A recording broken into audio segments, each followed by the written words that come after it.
new service announcements, Tim Robertson's passing, and new changes to the App Store in the EU. This is MacVoices.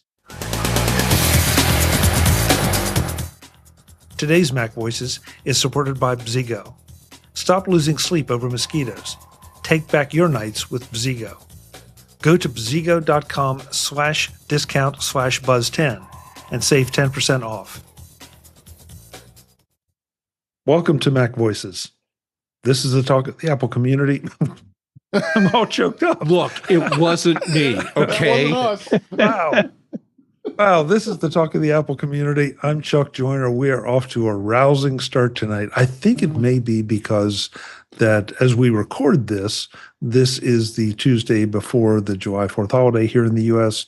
And so I think maybe we're all a little punchy, or at least some of us are. We won't get into who. We have a number of things tonight. We're going to have a lot of fun as well because we have a full panel, and one of our crazier panelists is back. So let's go around the room, find out who is here, and then we'll get to it.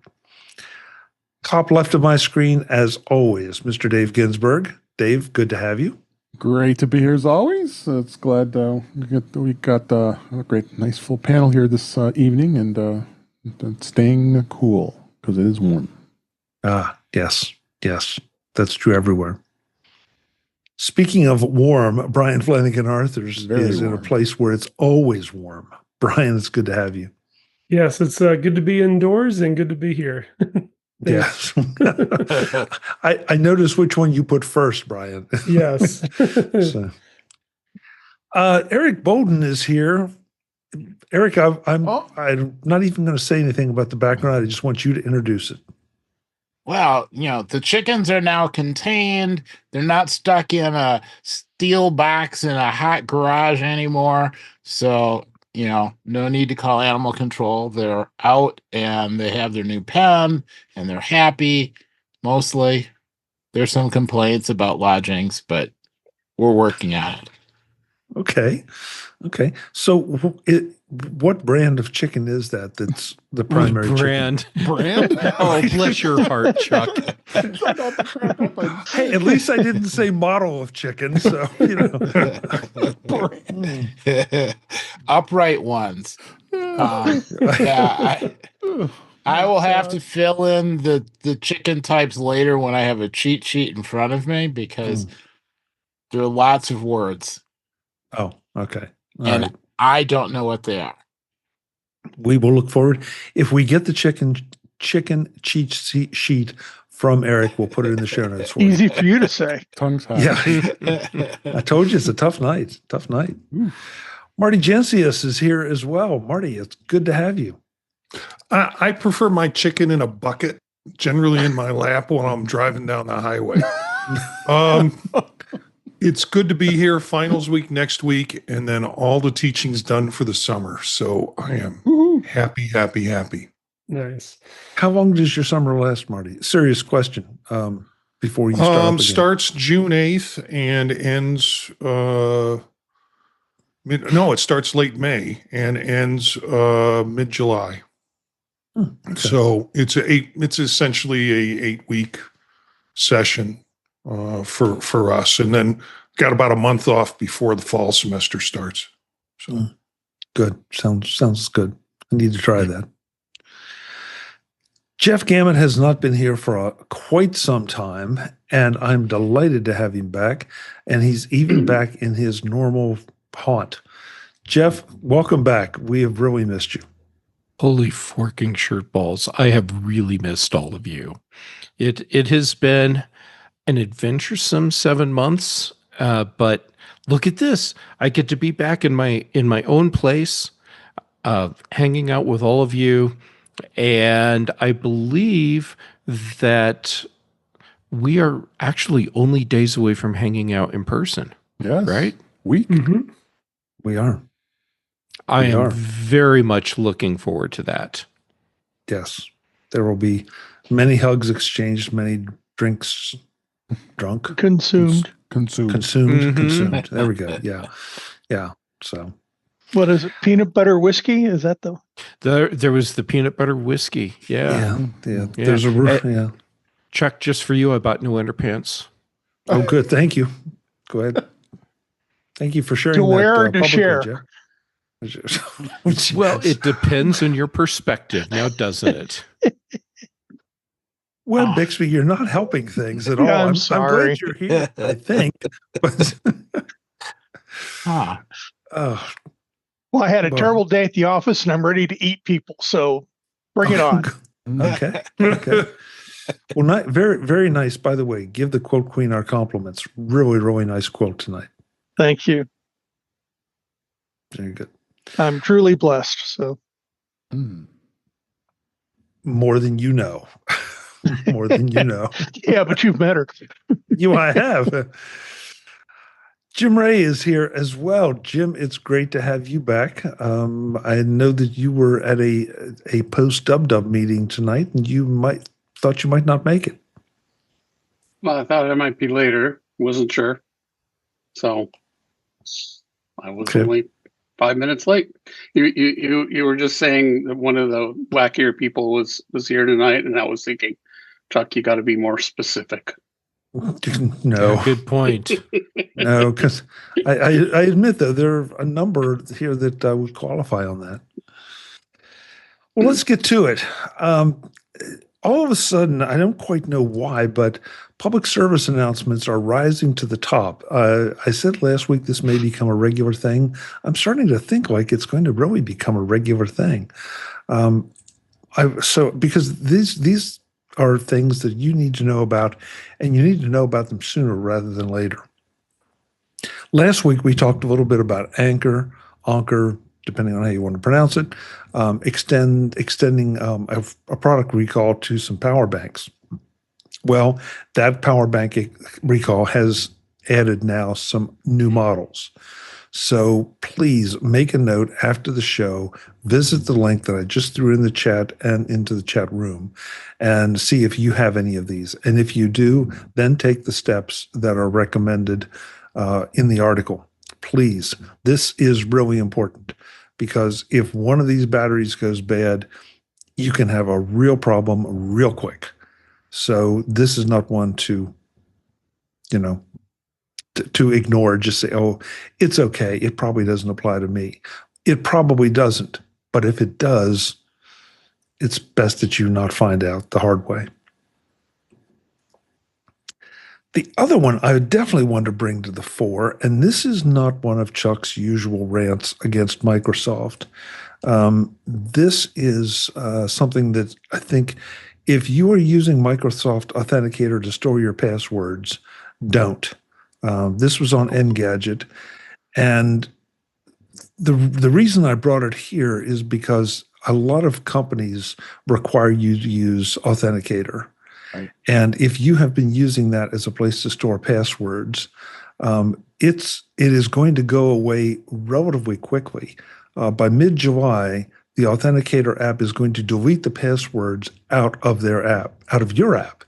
So if that's the only place you have passwords stored, you want to make some arrangements real quick to move them over to something like 1Password or Apple's Passwords, because right now, if I remember the article correctly, beginning in July 2025, you won't be able to save any new passwords in.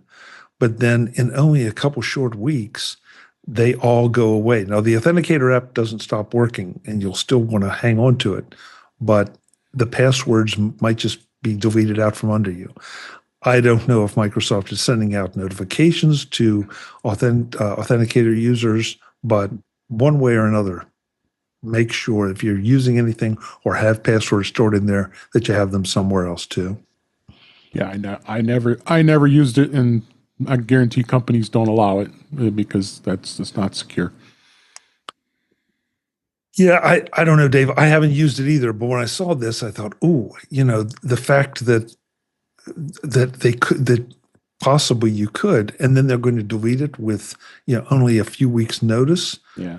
Based at least on this article, I don't. Are they trying to protect themselves? Was there a breach? And that's just rampant pure speculation. But bottom line is, you could lose your password, and then you got to go through the whole process of resetting a password, and nobody wants to do that. That's just a pain.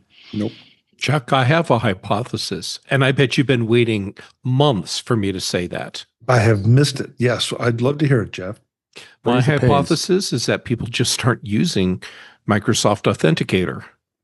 And so they're just phasing it out as a product that isn't worth the cost of maintaining. There are plenty of other products out there.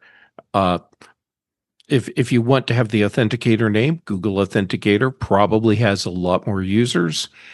So you can switch over to that. But it's not like, no, let me say it a different way. I have never encountered a site or service where I was unable to use anything other than Microsoft Authenticator to get logged in. In most cases, all I had to do is say, sure, that's what I'm using, and then it would ask for my Authenticator code, and I would let Authy generate the code for me, and it worked fine. Yep. So Okay. this sucks for the people that were all in on Microsoft Authenticator, but at least there are other options that will continue to work. And just get your passwords moved to something else like 1Password before it's too late. Because where you said you might lose these things, everything that's in Microsoft Authenticator except for passkeys will be deleted. So if you don't have it somewhere else, it's gone. But regardless, you lose it out of Authenticator.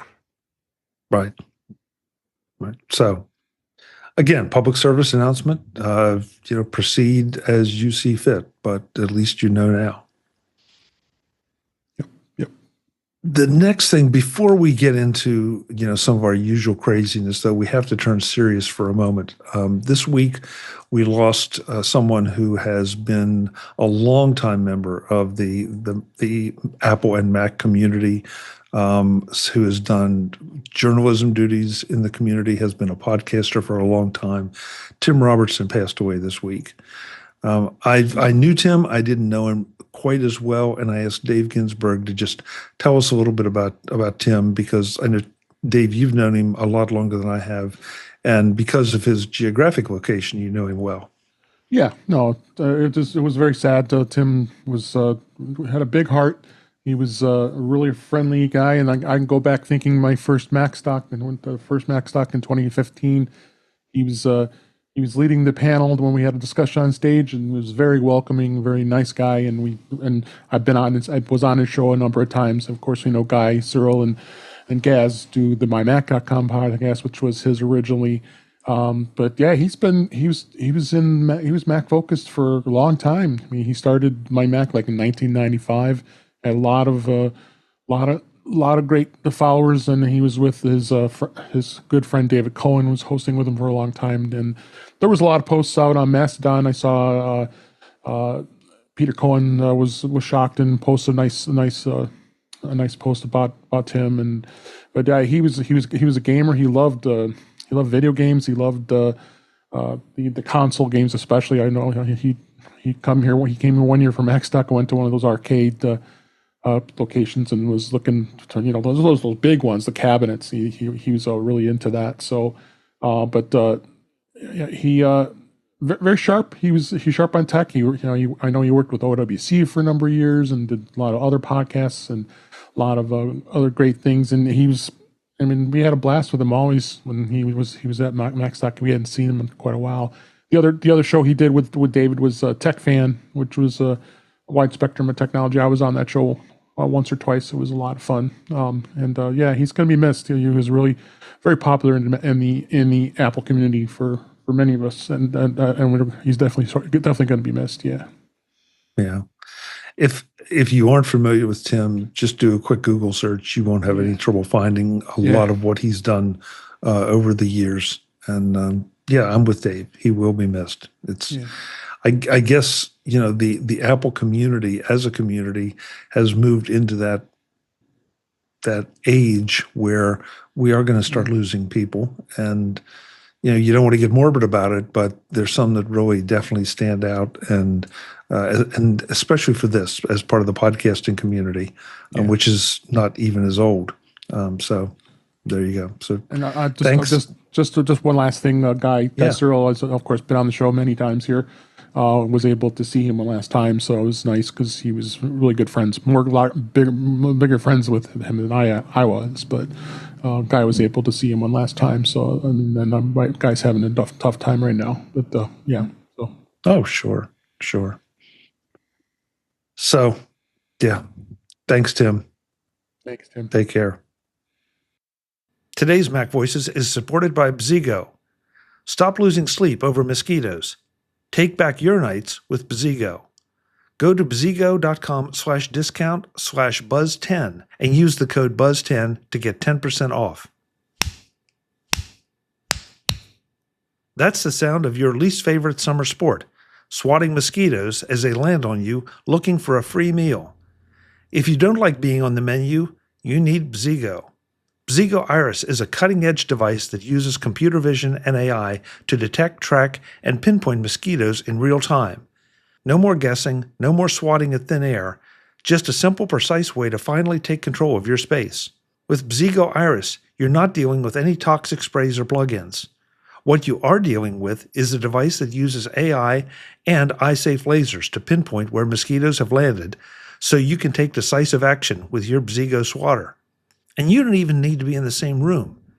Bzigo can send you a real-time notification when it finds one of the little intruders. Sort of like a home security camera, but for mosquitoes. Stop losing sleep over mosquitoes. Take back your nights with Bzigo. Go to bzigo.com/discount/buzz10 and use the code buzz10 to get 10% off. That's Bzigo, bzigo.com/discount/buzz10 and use the code buzz10 to get 10% off. Say goodbye to itchy bites and sleepless nights. Thank you, Bzigo, for sponsoring this episode of Mac Voices. Let's talk about some Apple things. The first one is that Apple has announced some really interesting changes to the App Store in the EU. And I don't know how I feel about this. Some of this seems like they're trying to just continue to have it their way, which I'm a bit of a fan of. But at the same time, it seems to be rather overly complicated. And I wanted to see how you all felt about this, because I really don't like what the EU has done with Apple, or Google for that matter, with some of their App Store requirements. This one is an interesting way of pushing back a little bit. Dave, did you take a look at this at all? I just grabbed onto here, so I did not give a full view of this just yet. But yeah, Apple seems to be losing a bit of that grip on a lot of these things. I don't know, maybe Jim might have a better view on this with developers. Yeah, Jim, did you pay attention to any of this, or is this just not in your wheelhouse? I read the stories, but I'm not in Europe. And B, I'm like, the stories it was very complicated. There's all these, what we're doing, and it's sort of like, oh, okay, this is interesting, but is this gonna stick? I don't go in and memorize it all, because A, it doesn't really matter to me, and B, it seems like it's all very fluid. The EU is going to have their say on it, and a few months from now it'll be a whole different thing. But it is interesting to see that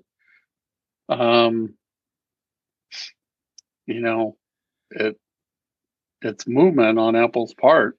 That's kind of interesting. So I guess they're feeling some heat.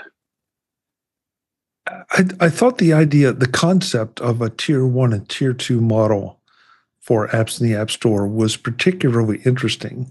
And that's, yes, it complicates things for developers, but and maybe even for customers, but it does allow Apple a little bit more flexibility in maybe what they offer to developers, and maybe having them not pay for it outright, but pay for it as percentages of the revenue. Sort of a little more a la carte. I did think it was interesting how they grouped it out. I think the idea of not having discovery is maybe a good idea. I mean, I think for a lot of developers, they don't get anything out of Apple's discovery anyway. Although I do remember, like, you're jogging my memory now. There's just so many. I think I read this like 2 days ago, so it's all. But or maybe it was Friday. What does no discovery mean? If you type in an exact name, I guess you'll get the app, but how exact does it have to be? That's sort of not specified. And even now you get weird things when you enter the exact name of an app. You more often than not will not find that app. You maybe scroll way down. So that's kind of a weird thing. It's interesting that they say, oh well, you don't get automatic updates. So that seems like a weird thing for Apple, way to, so I guess maybe customers can somehow manually do the update. It wasn't, if there's an update available, I wasn't too sure about how that worked. That seemed like an interesting breakpoint for Apple to say, yeah, that's costs extra to get automatic updates. Jeff, did you look at this at all? I know you're probably playing a lot of catch up on a whole lot of Apple news, but I am playing a lot of catch up, and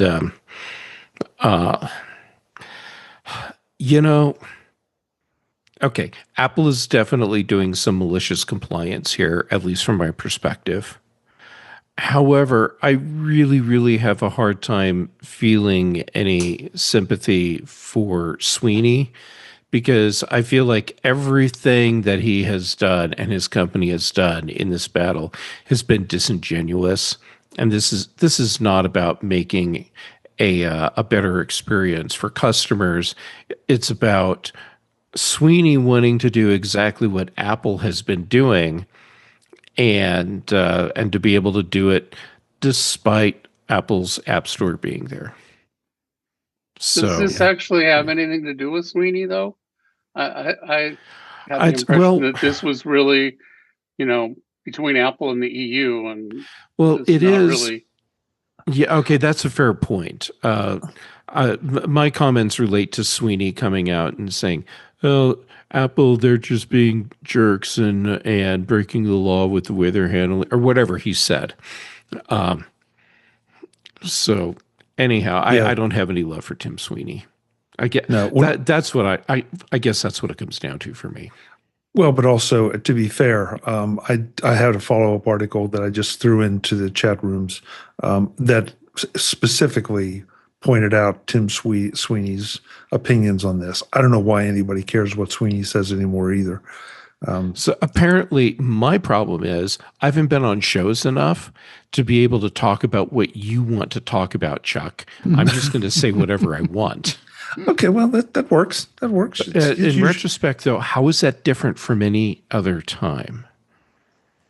Good point. Yeah. Good point. Marty. Yeah, a couple of comments. I guess it bleeds over to some of the stuff that Sweeney does, but I think it's kind of a mud in your eye sort of thing when they're doing the tier pricing. But basically, it's not an all or none proposition anymore. They're laying something on the table that says, okay, you want to work this in a way that it forces us to do a different way of pricing. We're going to give you two prices. Here's something that you get that you really doesn't have what you need, and then here's what you're going to have to pay if you want all that you need. And those kind of things like automatic updates and app store distribution and delivery, all of that is, I think, pretty essential if you're going to be on a platform. And they're saying, no, we'll give that to you, but here's the tier you're going to pay for to get that. So I think it's creative. I think it's a little mud in your eye. And I worry about CEOs, people like Tim Sweeney, who are more concerned about getting news about the competition than about their own product or their own whatever they're delivering. So I don't hear him, or at least I don't see him promoting his business. I see him spending all of his time with social media slamming other ones. I'll be fair about it, Marty. I don't know that, well, and maybe you do, but I don't think I pay attention to the areas where Epic Games, the websites or even the articles that have anything to do with Epic Games, because I just don't care. Not because I don't care about Sweeney, because I don't care about gaming. So, maybe Sweeney's out there doing a better job than we give him credit for. But it's like, this is just something that seems designed to just get his name up on websites. And I hesitate to offer that, but, Brian? Brian, then Jim. Okay. I was to say one of the things that caught my eye in the Sweeney article was about halfway through they posted the top comment, and I thought that was not that I necessarily agree with all of it, but I think it's a good counter to what Sweeney's position is. Really going in about Apple shouldn't be forced to do this, and it says here Apple created the App Store, developed the code, funded the infrastructure, secured the platform, and attracted a global user base through years of strategic investment. So it was good to see that counter right in the middle of that article. Yeah, I'm so glad you brought it up, Brian, because I was going to. There are two sentences in there. One is right in the middle, and the other one's the very concluding sentence. The first sentence is, developers can choose alternative platforms if they disagree, but entering Apple's ecosystem is voluntary. And the last sentence is, Apple's position is not monopolistic, it's foundational. It represents the simple idea that if you build it, you control it. And I love those two quotes. I don't know who Glass Hollow is, but if you're listening to this or know who he is, tell him to get in touch with me, because I'd love to get him or her on the show and have them talk about it if they're willing. Jim, yeah, sorry. So actually, I'm going to change what I was going to say, but first thing, what I was going to say was, I think this is, a story of some interest outside of Tim Sweeney. But in regard to that 9 to 5 comment, and the idea that if you build something, you should be able to own it. Well, there's plenty of precedent for that not being the case. The electric companies, they build out, all that stuff, and yet heavily regulated industry. Go back 100 years, the railroad companies, they built the railroads, but ultimately that was, deemed that they were abusing their monopoly, and that came under government control. Standard Oil was broken up. I mean, Standard Oil, certainly they built, that Rockefeller built that company and made that investment, but ultimately it was decided that they could not use that any way they want. So I think there's plenty of precedent, saying developers can use whatever platform. That's like saying, well, yeah, I can use some other electric company, or I can use a different phone company, or what. No, you can't. So yes, as a society, we do have an interest at some point when organizations get above a certain size and have a certain level of control of a market. And you can certainly argue about whether Apple has reached that size, but that's why we have court systems to resolve those kind of questions. Okay, fair points, Jim. Fair points. Webb, I wanted to get you in to see if you had just any thoughts on this, especially the two-tier system. You and David and I work in industries that are reasonably well regulated, and so maybe is my judgment being colored by this at all? Just a couple of things. I haven't been up to speed on the subject matter itself, even though I know of it and I've read some of the headlines, but I haven't studied the Apple's approach to the EU. So forgive my naivety. However, I do agree with you that I was very impressed with the Glass Hollow comment that I did read just as we were talking here today. Apple is being punished. Maybe that's the wrong word, but I'll use it. Apple's being punished for developing the App Store and having it be pretty much successful. And yes, Google on the Android side's kind of done the same thing. But we're on the show because we use Apple products. So, I apologize for not being totally up to speed on it, but I don't agree with the approach that the EU's taken. That Apple has tried to, you say that they're trying to control the environment. I think they're trying to control how the product does not get abused by bad actors, and that's kind of how I viewed it before. So, I don't know. There's my comment, and it's as naive as it sounds. Yeah. I'm not quite sure about this in the chat room. Barry says Eric's shirt certainly applies to Tim Sweeney. What's Eric's shirt say? What fools these mortals be. Okay. Thank you, Eric, for your unspoken commentary. Good job. Yeah. He read the articles before the show and went and got that T-shirt out of his closet. And Barry's very observant. Yes. Waiting all night for somebody to catch that. Thanks, Barry. Look at Eric bringing the class to the show, and getting us all Shakespeare'd up. As he sits in front of his chicken. I'm sure that fits in with another play. That the chickens are probably from Much Ado About Nothing.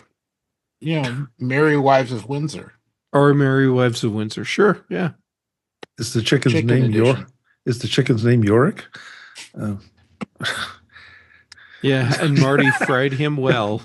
Gotcha, Eric. Yeah. Gotcha.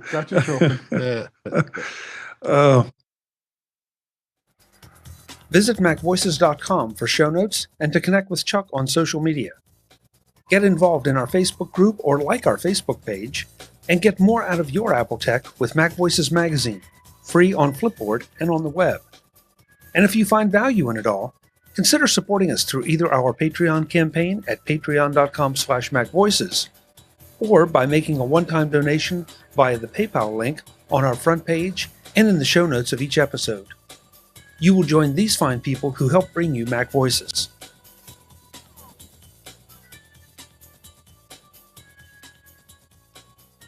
Advertising handled by Backbeat Media at backbeatmedia.com. Bandwidth provided by CacheFly at cachefly.com.